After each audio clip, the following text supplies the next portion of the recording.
Come avete potuto vedere, al Premio Art abbiamo tantissimi linguaggi artistici. Abbiamo iniziato con Serena Bilancieri con una pittura materica, siamo passati a parlare di fotografia, addirittura di video arte, adesso ritorniamo alla pittura in un modo differente, nel senso una pittura particolare, molto contemporanea, non per il usi acrilico, credo, vero, salvo Misseri? In queste ultime opere sì. Ok, non è quindi che ha usato una pittura chissà quanto nuova, un acrilico normale, ma il soggetto è un po' particolare perché si riferisce ai videogiochi, soprattutto gli anni 80-90, giusto? Sì, esattamente. Mi spieghi questa tua passione? Immagino che tu abbia una grande passione per i videogiochi.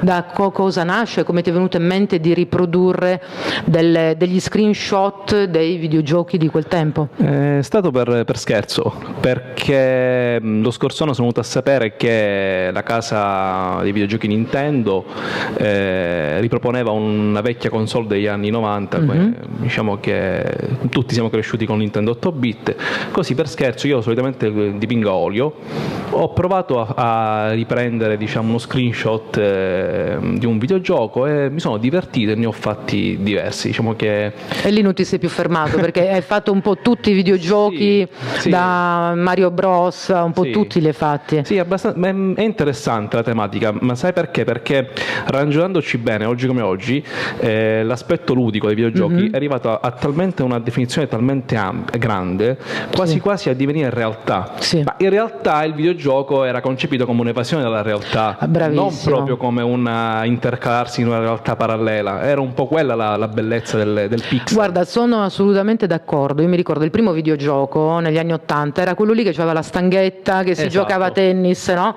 Quello fantastico. Purtroppo quella console è stata buttata nel tempo e vabbè, peccato.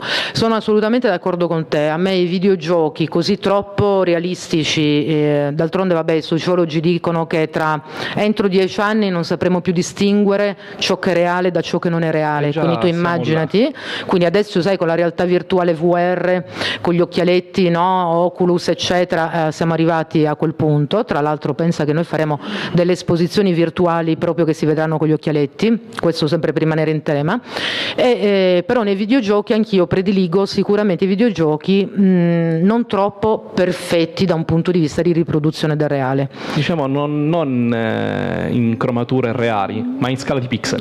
In scala di pixel, infatti i tuoi invece sono quelli proprio degli anni 80-90 che erano quelli dove proprio si vedeva che era un cartone animato di fatto, no? Quasi era un'evasione dalla realtà, era un momento di distrazione dal quotidiano, dai. Che tu poi fai un lavoro parallelo, oltre che artista sei anche... Io consulente del lavoro. Ecco, consulente totalmente diverso, quindi tu praticamente fai arte, allora per sopravvivere fai il consulente del lavoro e invece per distrarti... Per sopravvivere l'anima. Capito, ti vedo la sera oppure la domenica a fare, capito, gli screenshot Tra l'altro pensa che prima uno spettatore che era passato, un fruitore, è passato e mi ha detto ma scusi sono stampati? Gli ho detto no, sono addirittura in acrilico, perché sai l'acrilico si asciuga molto velocemente. Infatti una tecnica che io non utilizzo, solitamente prediligo l'olio. Quindi è stata per me un'avventura nuova, ecco. L'acrilico, per chi non lo sapesse, veramente si asciuga molto prima dell'olio, è veramente difficile stenderlo in un modo che non si vedano